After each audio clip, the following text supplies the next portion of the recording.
తగినట్టుగా మనం నడుచుకోవాలని దేవుని యొక్క ఆశ.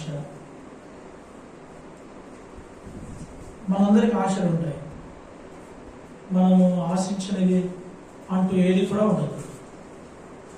రోజులో కనీసం ఒక్కదానైనా మనం ఆశిస్తాం. ఏదో ఒకటి కావాలని ఆశపడతాం. రోజులో ఒక వ్యక్తి దేనినైనా ఆశించకుండా ఆ రోజును ముగించలేడు అనేది అధ్యయనంలో వెళ్ళలేనటువంటి విషయం. ఏదో ఒకదాన్ని ఆశిస్తూ ఉంటారు. తిండిని కావాలని బట్టనో లేకుంటే ఇంకేదైనా సరే అది కావాలా అని ఆశిస్తాడు. అలాగే దేవుడు కూడా ఆశించేవాడుగా ఉన్నాడు. అయితే దేవుడు ఏమి ఆశిస్తున్నాడు అని అంటే, దేవుని యొక్క ఆశ ఏమిటి అంటే మనము ఆయన నడిచినట్లుగా నడుచుకోవాలి, అంతే. దేవుని యొక్క ఆశ చూడండి, చాలా కష్టమైంది అంటారా? చాలా సులువైంది. అందుకోసమే ఈ మాటలో చివరి రెండు లైన్లు చదువుదాం. దేవుని యొక్క ఆశ ఎలా ఉందో మనకు అర్థమవుతుంది. తండ్రి తన బిడ్డల ఎడల నడుచుకున్న రీతిగా మీలో ప్రతి వాని ఎడల మేము నడుచుకుంటామని మీకు తెలియదు. తండ్రి తన బిడ్డల ఎడల నడుచుకున్న రీతిగా, తల్లిదండ్రులు ఎలాగైతే జీవించినారో, ఎలాగైతే వాళ్ళు బ్రతకడం నేర్చుకున్నారో, వారి పిల్లలు కూడా వారి వలె బ్రతకాలని జీవించాలని ఆశపడతారు. తల్లిదండ్రులైన వారు ఎవరైనా సరే అలాగే కోరుకుంటారు. నా పిల్లలు బాగుండాలి, నా పిల్లలు యోగ్యులుగా ఉండాలి, నా పిల్లలు నాకంటే గొప్పవారిగా ఉండాలి, నా పిల్లలు ఏ విషయంలో కూడా తప్పిపోకుండా ఉండాలి, నా పిల్లలు నా మాదిరి నడుచుకోవాలి అని. అందుకే అపోస్తలుడైన పౌలు కూడా ఆశపడుతూ వచ్చినాడు. సంఘ విషయంలో ఆయన అలాంటి ఆశ కలిగి ఉన్నాడు. సంఘం పట్ల అలాంటి ఆశనే ఆయన వ్యక్తపరిచినాడు. ఎలాగంటే చూడండి, మొదటి పత్రిక, కొరింథీయులకు రాసిన మొదటి పత్రిక 11వ అధ్యాయము 1వ వచనం.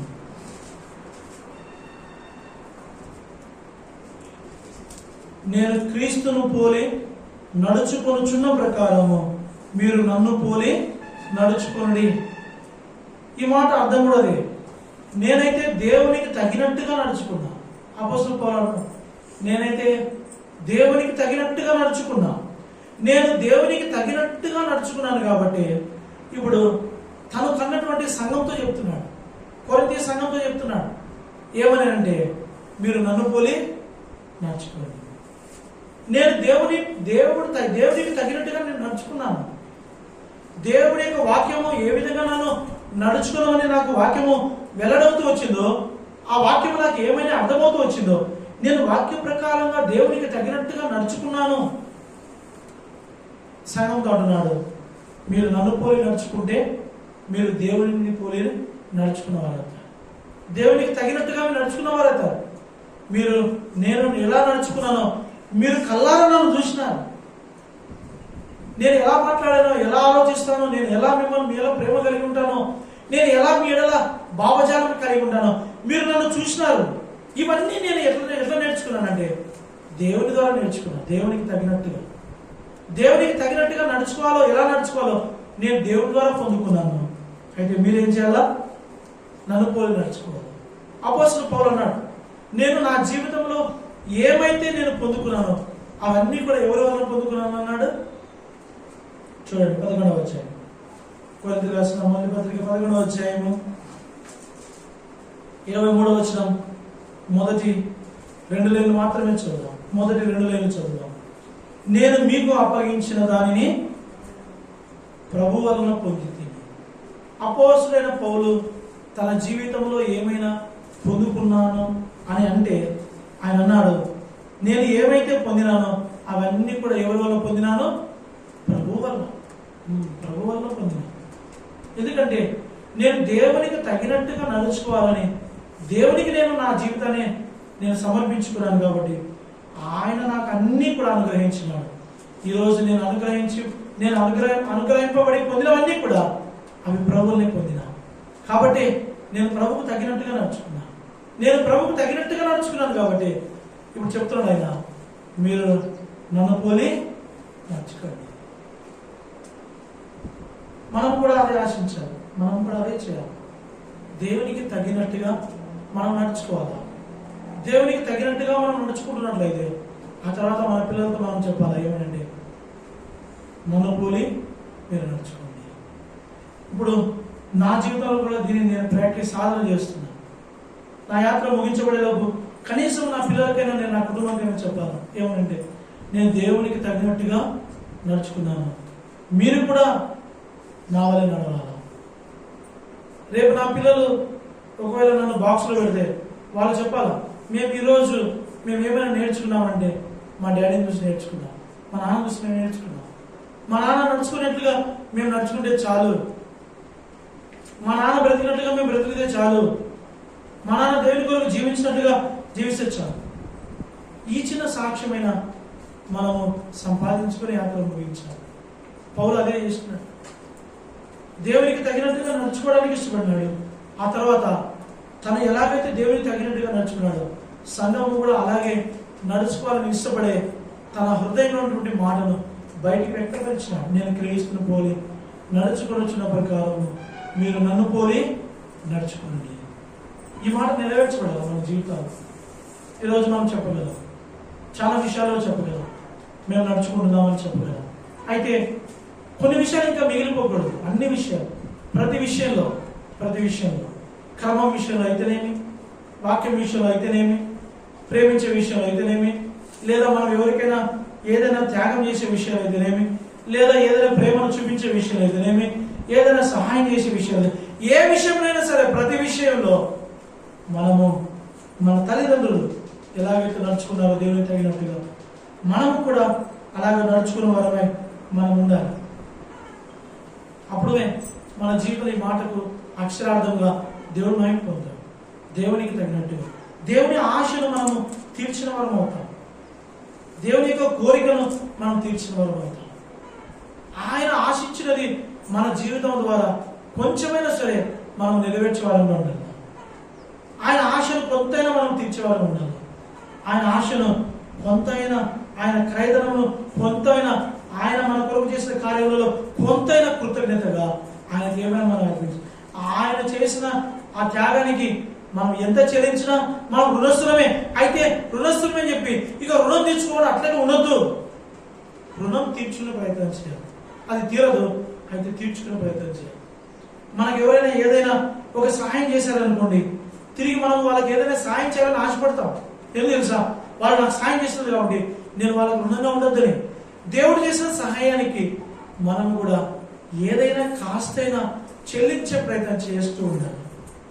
అలా చెల్లించే క్రమంలో ఎంతో మంది గొప్ప దైవజనులు మనకు తారసపడతారు, ఎదురుపడతారు. వారు వారి జీవితాలలో ఎన్నెన్నో కోల్పోయిన వారుగా ఉన్నారు. కారణం ఏంటంటే వారికి కుటుంబాలు లేవనే, వారికి భార్య పిల్లలు లేరనే, వారికి ఇరుగు వారు లేరనే, వారికి ప్రాణంగా ప్రేమించడం లేరనే కాదు. ఎందుకొరకు వాళ్ళు దేవుని కొరకు ఎంత త్యాగం చేశారంటే ఆయన చేసిన దానిలో కొంచెమైనా చేయడానికి మనం ఇష్టపడదాము. నాకు నిన్ననే ఒక విషయం తెలిసింది.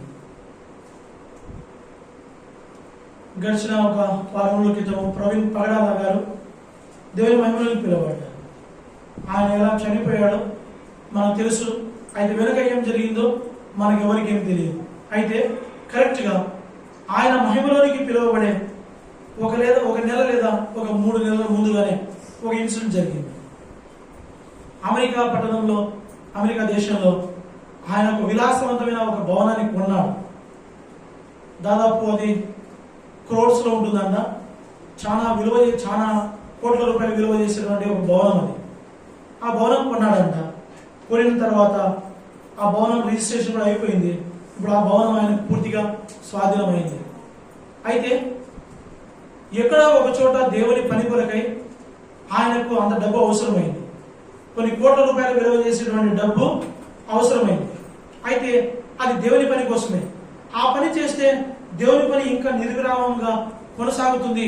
నేను లేకపోయినా కూడా దేవుని పని ఆగకూడదు, భూమి మీద దేవుని పని జరుగుతుందని తెలిసి ఆయన ఏం చేశాడంటే తెలుసా, ఎన్నో వందల విలువలు చేసి, ఆ ₹1,00,00,000 విలువ చేసే ఆ భవనాన్ని దేవుని పని కొరకై ఆయన అమ్మివేసినాడు.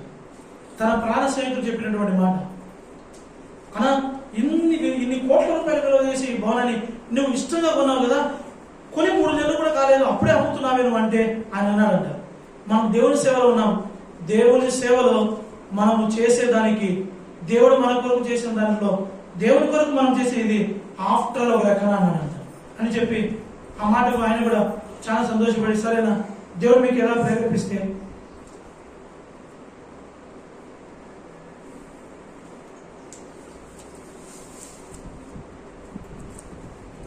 అలా చేయండి అని చెప్పాడంట. వెంటనే ఆ భవనాన్ని ఆయన అమ్మివేసిన తర్వాత ఆ భవనం అమ్మివేయగా వచ్చినటువంటి ఆ డబ్బులు సుమారు ₹50 కోట్ల. వాళ్ళు చెప్పిన మాటే చెప్తున్నాను, ₹50 కోట్ల. ఆ ₹50 కోట్ల డబ్బును ఆయన రాజమండ్రిలో బైబిల్ కాలేజీని కొరకే ఒక స్థలాన్ని కొన్నాడు. ఆ బైబిల్ కాలేజీ స్థలాన్ని కొనడానికే, ఆ బైబిల్ కాలేజీ స్థలాన్ని రిజిస్ట్రేషన్ చేయడం కొరకే, అక్కడ బైబిల్ కాలేజ్ ప్రారంభించడానికి, భవనం కట్టడానికి ప్రారంభించడానికి ఆయన అమెరికా నుంచి కేవలం ఆయన చనిపోయే 3 రోజుల ముందే ఆ డబ్బు అంతటిని ఆయన ట్రాన్స్ఫర్ చేసుకుని ఆ డబ్బునే హైదరాబాద్ నుండి రాజమండ్రికి తీసుకొని వస్తున్నాడు. తీసుకొచ్చే క్రమంలోనే ఇదంతా జరిగింది. ఆయన తీసుకొస్తున్నటువంటి ఆ ₹50 కోట్ల డబ్బు ఈరోజు ఎక్కడుందో ఎవరికి తెలియదు, ఏమైందో కూడా తెలియదు. ఒకవేళ అంటున్నారు, వాళ్ళ పిఏ అంటుంది ఆ సహోదరి, ఆయన డబ్బు తీసుకొని వచ్చినాడు, ఆ డబ్బు ఏమైందో ఇప్పుడు మాకు తెలియదు అని అంటుంది. చెప్పండి, ఆయన దేవుని కొరకు చేసిన ఈ కార్యం. అయితే దేవుని కొరకు ఆయన చేసినటువంటి భాగంలో మార్గ మధ్యంలో ఎవరు ఆలోచన చేసి పండగల పని ఏమైతే చేసినారో మనకి ఏమి నిజంగా తెలియదు. అయితే దేవునికి సమస్తం తెలుసు. అయితే దేవునికి తగినట్టుగా ఆయన నడుచుకోవడానికి ఇష్టపడ్డాడు కాబట్టి దేవుడు ఆ వ్యక్తిని మహిమపరిచినాడు, ఆ వ్యక్తిని గణపరిచినాడు, ఆ వ్యక్తిని హానర్ చేసినాడు. ఆయన యొక్క మరణ వార్త కేవలం క్రైస్తవులకు మాత్రమే కాదు, కానీ క్రైస్తవేతలైన సహోదరులందరికీ కూడా, ఎంతో మందికి కూడా తన జీవితము ఒక మహిమకరంగా దేవుడు చేస్తూ వచ్చినాడు. ఎందుకో తెలుసా, దేవునికి తగినట్టుగా నడుచుకున్నట్లయితే, దేవుడు కోరినటువంటి జీవితాన్ని కాస్తైనా మనం చేయడానికి ప్రయత్నించినట్లయితే దేవుడు ఇష్టపడతాడు, ఆశపడతాడు. ఆయన ఆశ లేదు, దేవునికి తగినట్టుగా నడుచుకోవాలి. మనం కూడా మన జీవితంలో ఇది అలవాటు చేసుకోవాలి. ఏంటంటే, దేవా నువ్వు ఏ ఉద్దేశం కలిగి ఉన్నావు నా జీవితం ద్వారా, దేవా నువ్వు ఏ సంకల్పం కలిగి ఉన్నావు నా జీవితం ద్వారా, నువ్వు ఏమి ఆశ కలిగి ఉన్నావు నా జీవితం ద్వారా తెలుసుకోవాలా. తెలుసుకొని కొంచెమైనా ఆయన ఆశను మనం తీర్చాలి.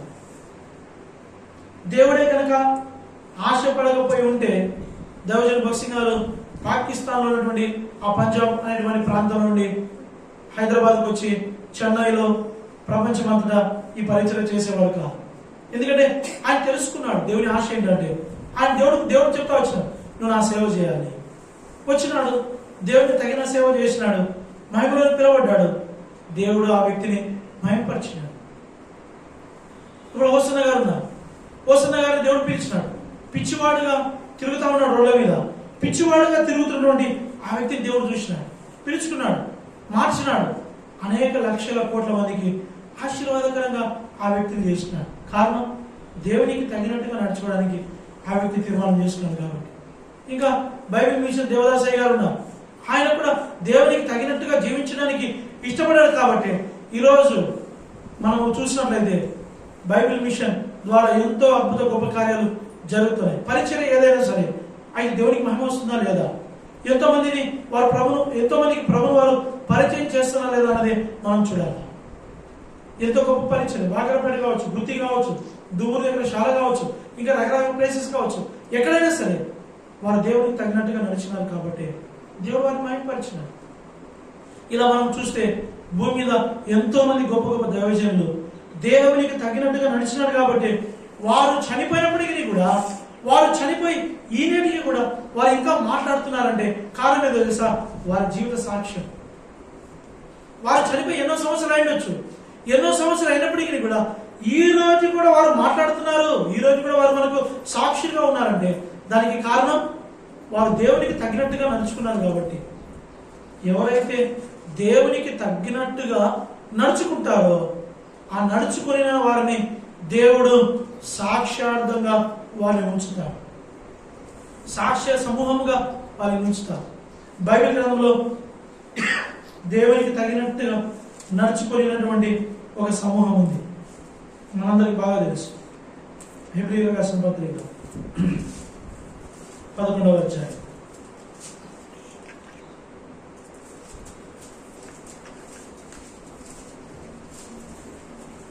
11వ అధ్యాయంలో మనం చూసినట్లయితే ఈ 11వ అధ్యాయం మొత్తం అంతా కూడా సాక్షులు. వీళ్ళంతా దేవునికి తగినట్టుగా నడుచుకున్న వారు, దేవునికి తగినట్టుగా బ్రతికిన వారు, దేవునికి తగినట్టుగా జీవించిన వారు, దేవునికి తగినట్టుగా వారు బ్రతికినారు, జీవించినారు. కాబట్టి ఈ రోజుకి కూడా వాళ్ళు సాక్షులుగా మన ముందున్నారు.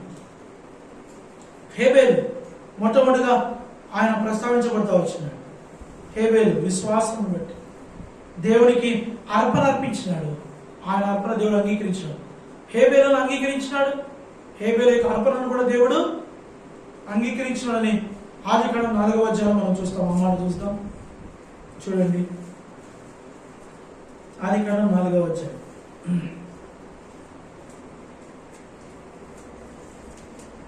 4వ అధ్యాయం 4వ వచనం చివరి 2 లైన్లు, చివరి 2 లైన్లు చదువు. యెహోవా హేబేలును అతని అర్పణను లక్ష్య పెట్టినాడు. హేబేలును లక్ష్య పెట్టినాడు, హేబేలు యొక్క అర్పణను లక్ష్య పెట్టినాడు.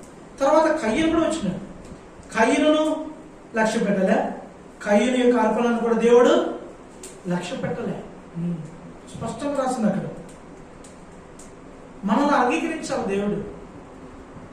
దేవునికి తగినట్టుగా మనం నడుచుకుంటేనే మన అర్పణ అంగీకరిస్తాడు దేవుడు. దేవుడు మనల్ని అంగీకరించకుండా మన అర్పణను దేవుడు ఏమాత్రం కూడా అంగీకరించడు.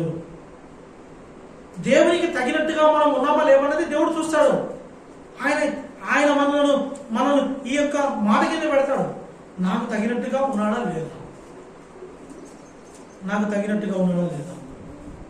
ఓహో, నాకు తగినట్టుగా లేడా, అయితే ఈ వ్యక్తిని అంగీకరించాడు.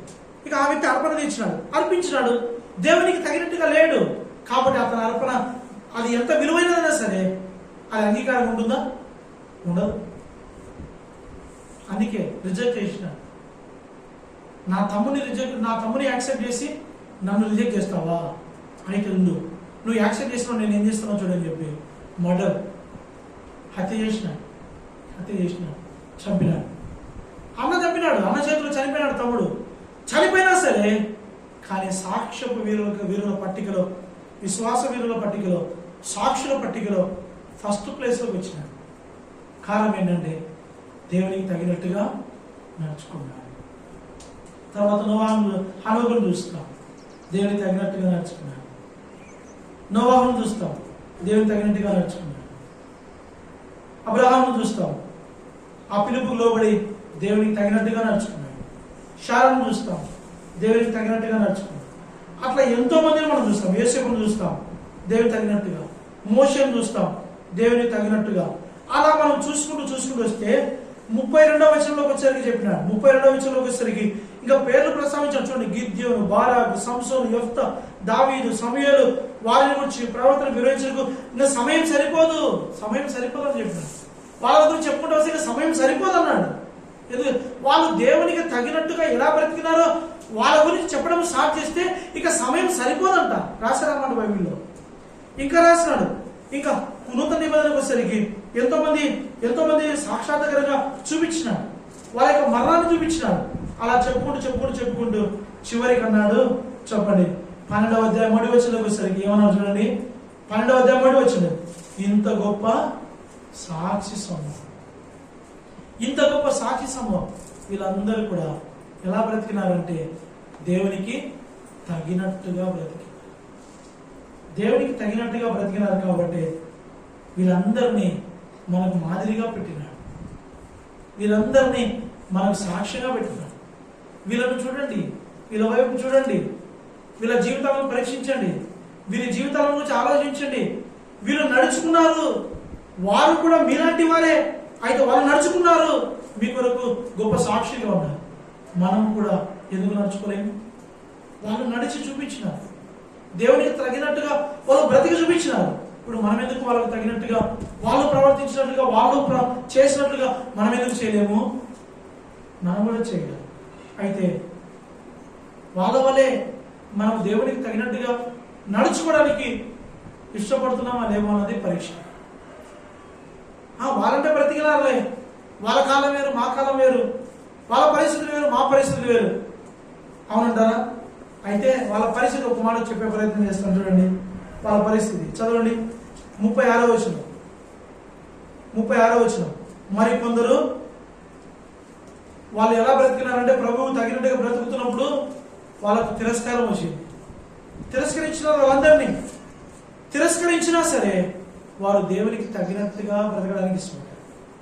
కొంతమంది కొరడాలు కొట్టినారు, బంధకాలను బంధించినారు, ఖైదులలో జైలులో వేసినారు, దేవునికి తగినట్టుగా బ్రతికినారు. ఖైదులలో వేసిన వాళ్ళని జైల్లో వేసినా సరే వారు దేవునికి తగినట్టుగా బ్రతకడానికి ఇష్టపడ్డారు.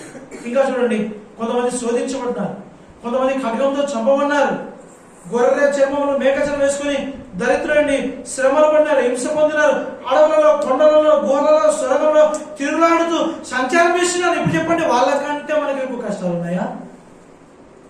వాళ్ళకంటే ఎక్కువ కష్టాలు మనం పడుతున్నామా?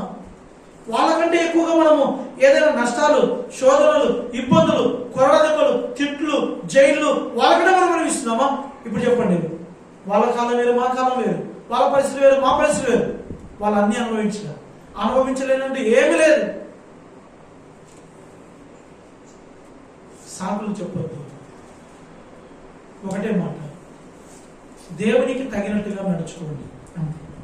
మన పనేది దేవునికి తగినట్టుగా నడుచుకోవడానికి మనం ఇష్టపడాలి. దేవునికి తగినట్టుగా నడుచుకోవడానికి మనం ఇష్టపడాలి.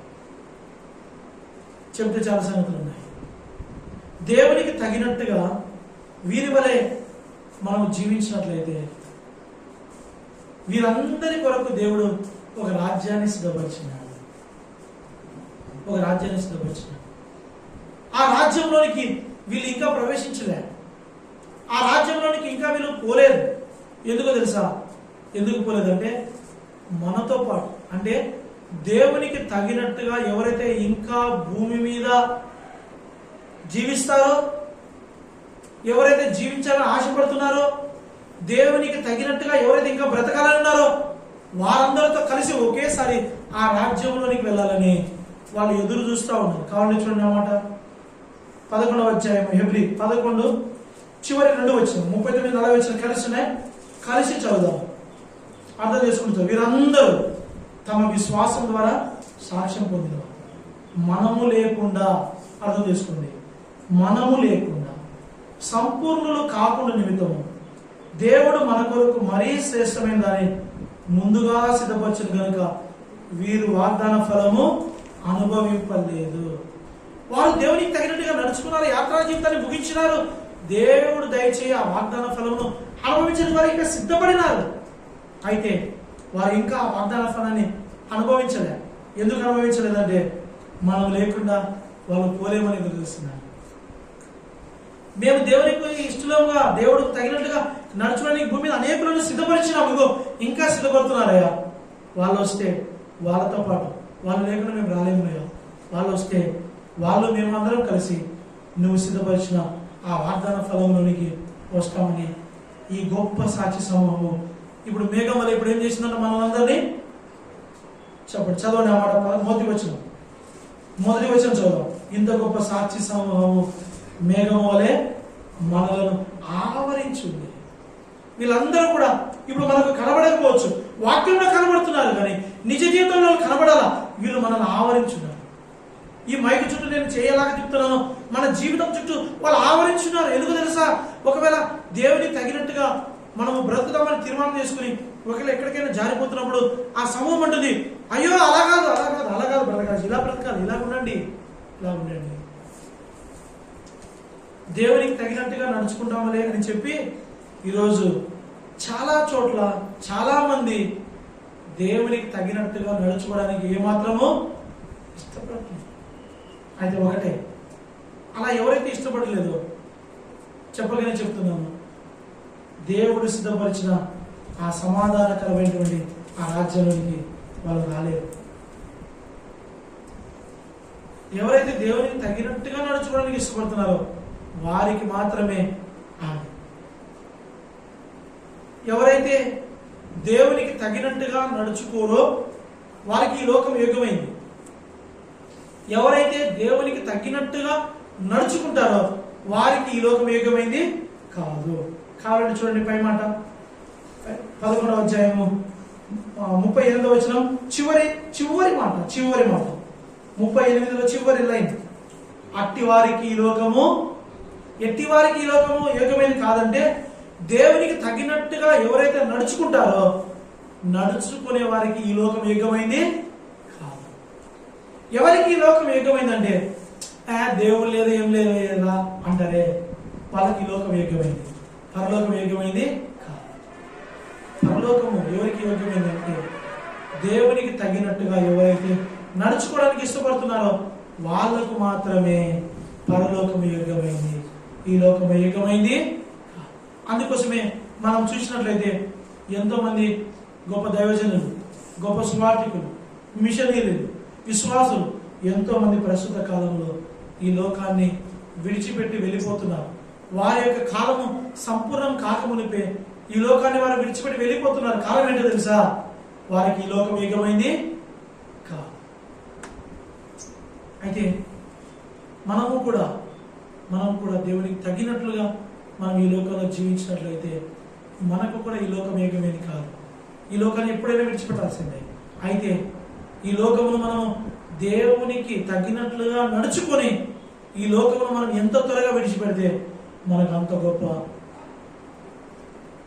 మహిమ, అంత గొప్ప యోగ్యత, ఆశీర్వాదం. ఈ లోకంలో మనం ఉన్నంత కాలం చెప్పండి, ఈ లోకంలో ఉన్నంత కాలమే కదా మనకు బాధలు వస్తాయి. ఈ లోకంలో ఉన్నంత కాలమే కదా మనకు శోధనలు వస్తాయి. ఈ లోకంలో ఉన్నంత వరకే కదా మనకు బాధలు, ఏడుపు, కన్నీరు, దుఃఖం ఇవన్నీ వస్తాయి. ఈ లోకాన్ని విడిచిపెడితే అవన్నీ మనం వెంట వస్తాయా? ఏముండవు.